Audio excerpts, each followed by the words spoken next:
Class, here in this chapter data handling, we have to study that how we collect data in a mannered way.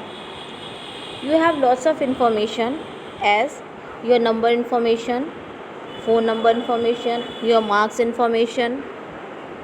There are many information which you have. But when you systematically arrange all the information which you have, then that is called the data. Data is usually collected in the context of a situation. It is depend on the demand situation in which form you want data. Suppose you want only the marks of mathematics subjects of unit 1, unit 2 and unit 3. So this is your demand. So according to this you make your data. But if your parents want the marks of every subject only for unit 1, then that is their demand and they list the data in their way. Let us take another example. A teacher may like to know the average height of the student. Okay class. So to find this, she will write the height of all the students, organize the data in a systematic manner and then interpret accordingly.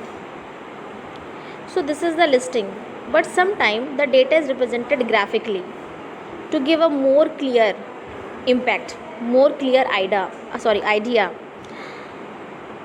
Graphical representation of data is easily to understand. By seeing any data, anybody can guess or collect the information whatever that graphical data tells. So first of all, data can also be represented as pictograph. Here is an example from which you can understand the pictograph. Here a car is made. This is one picture of car, and one picture of car indicate 100 cars.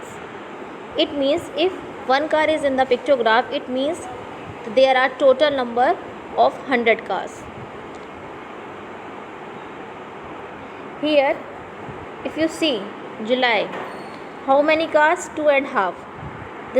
This car represent 100 car, this represent car 100 cars, overall 200 cars, and this is the half car which represent 50, because half of the 100 is 50. So overall 150 equals to 250 cars. Okay class. Now in August there are total 3 cars, 100, 100, 100, total 300. Now in September, let us find how much? 100 plus 100 plus 100 plus 100, overall 400 cars. Okay class. Now this is second form of graphical representation of data in bar form.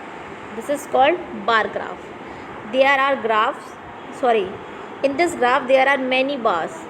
We represent the graph in the form of bars. This vertical line is called x-axis and this horizontal line called y-axis. So these axes represent the data according to the situation. Here x-axis represent the number of students of class 8th and this indicate the number of students. If the graph lie up to 50, it means there are 50 students. But if the graph is up to 100, it means there are total 100 students. Now here if you see the graph is up to 350, so the total number of student is 350. Now these data, this number of student is representing according to the year wise. This is your academic year. Now to see this graph, we can easily guess and calculate that in 2003 to 4 there are 100 number of students. This y-axis indicate academic year. This graph, this bar shows the number of students in 2003 to 2004 of class 8. This bar represents number of students of class 8 in 2004 to 2005.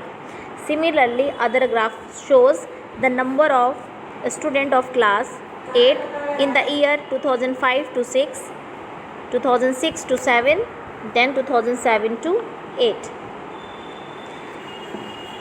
Now class, if you see this graph, these are the bars, these are the bars. That's why it is called bar graph. If you see this graph, 2003 to 2004, this one. So this graph is up to the mark 100. So it means in 2003 to 4 there are 100 number of students in class 8. If you see this bar is up to 200, and what is written over here 2004 to 5. So this bar shows that in 2004 to 5 there are 200 students in class 8. Same if we see 2005 to 2006 bar, it is up to 250. It means in the year 2005 to 6 there are total number of 250 students in class 8. Now can you guess that how many number of students in the year 2006 to 2007? How many? 300 students. Similarly, in 2007 to 2008, by seeing this graph, we can calculate that how many students are in the class 8, 350.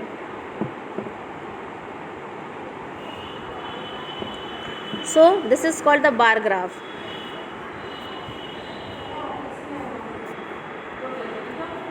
Now here our third graph is double bar graph.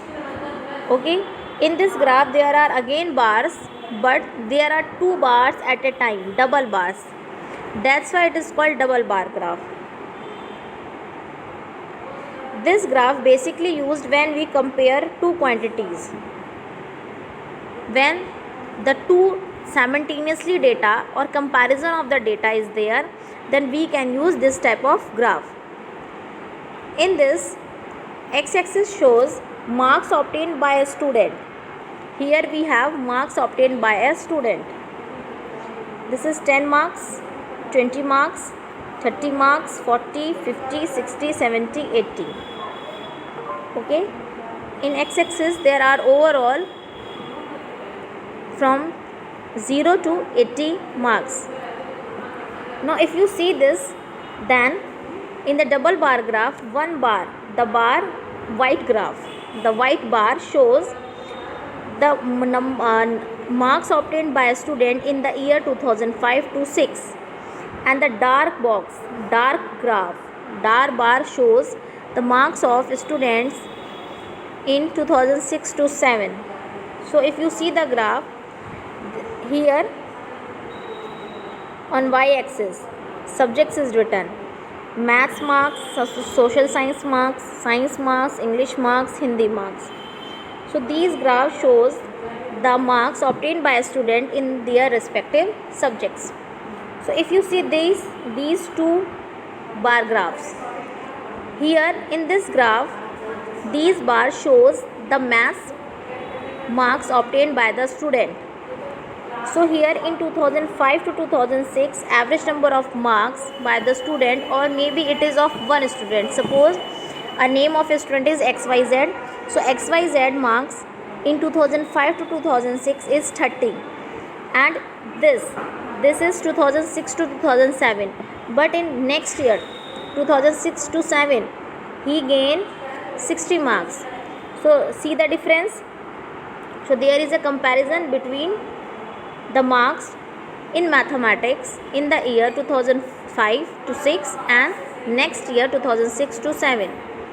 Similarly, this again, the next double bar graph, double bars shows social science marks.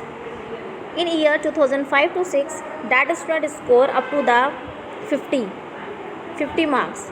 But in next year, he mark up to 55. So, if you see, there is a comparison between both the years of marks of that student in SST subject.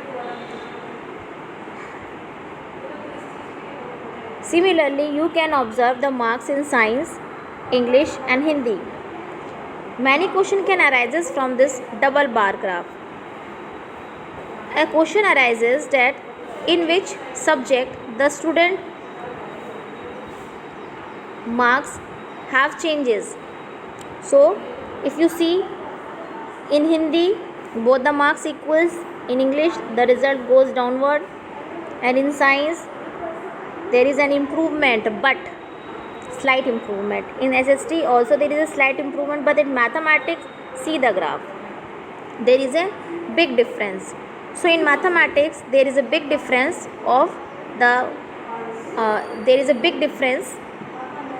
in the marks of this student. Now class, a question arises that if you see this graph, this bar, then a question arises from this that in which subject the student score equal marks in both the years. So this is Hindi, answer is Hindi. Similarly, a question arises from this double bar that in which subject the student score less marks as compared to the previous year. So this is English subject. And similarly, many more questions arises from these two graphs. I think now it is understood to all that what is double bar graph. After this, there is one more graph that is called histogram. Okay class, this is histogram. If you see, then there is no gap between these bars. This is also a bar type graph, but this is called histogram. In this there is no gap. Class, if you see the histogram, there is also again x-axis and y-axis.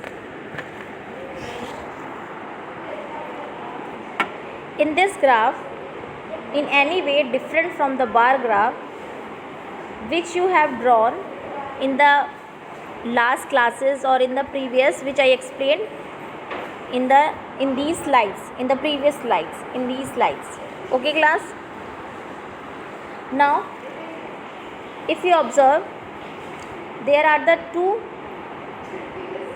axes, x-axis and y-axis. X-axis represent the number of teachers and y-axis represent age in years. Class, the height of the bars show the frequency of the class interval. Basically, if you have a table of class interval 0 to 10, 10 to 20, 20 to 30, 30 to 40, 40 to 50, 50 to 60, this type of class interval, or there is a continuous flow of data, then you have to make histogram, and the x-axis shows the frequency. This shows the frequency. Now class, here there is no gap between the bars as there is no gap between the class interval, because if you see the class interval, that is from 0 to 10, then again 10 to 20, so there is no difference. The first class interval ends up to 10 and again it is started or begin from 10, then 10 to 20, in next it is 20 to 30, in next it is 30 to 40. So there is a continuous data representation. Class, these bars of equal width have no gap. Height of the bar gives the number of data items in the particular group and is the frequency. Now if you see this y-axis, there is a difference of 5 years. This is age in years. So if you see 20, 25, 30, 35, so the difference is of 5 years. Now one more thing, that in the graph, this zigzag line or broken line indicate that there are many numbers or many class intervals lies, but that are too long, or that are too long that we can't represent that on the graph. Yeah, there is no necessity of this much of big line, then there is no necessity of this much of big line. That's why the zigzag line is used. Or if you see, our first bar starts from the 20, so obviously here is a 20, so the line between 0 to 20 cut down and became a broken line. So if you see this graph, then here the graph shows the age of the school teachers, 25 teachers of a school, according to their numbers, frequency. If you see first graph, if you see first bar, then the teachers which have the age between 20 to 25 is 4 numbers of teachers. So there are 4 teachers in that school where the teachers age lie between 20 to 25. Now in next bar, here it is 5. If you see, here it is 5. Then this bar shows that the age, there are 5 teachers whose age lies between 25 to 30 years. And here in this, the teachers having the age 30 to 35 are 6 teachers, and so on. So how many question arises from this graph? Many type of question arises, that which range of teacher, या which age of the teacher is having the large number in school, या which age group,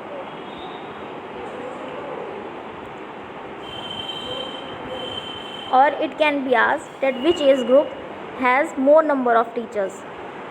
If you see the graph, 6 is the maximum number, 4, 5, 6, 3, 2, 5. So 6 is the maximum. See the age group, this is 30 to 35. So the teachers whose age is 30 to 35 is having the larger number, or the teachers of age 30 to 35 is more in the school. And the teacher whose age lies between 40 to 45 having less number, that is only 2. There are only 2 teachers whose age lies between 40 to 45. Now class, many question arises, how many teachers are of age less than 35? So if you see, then less than 35 here, this is more than 35. So if less than 35 is asked, then 6 plus 5 plus 4, how many? 15 teachers. And there are many questions which can arises. The last one graph is pie chart.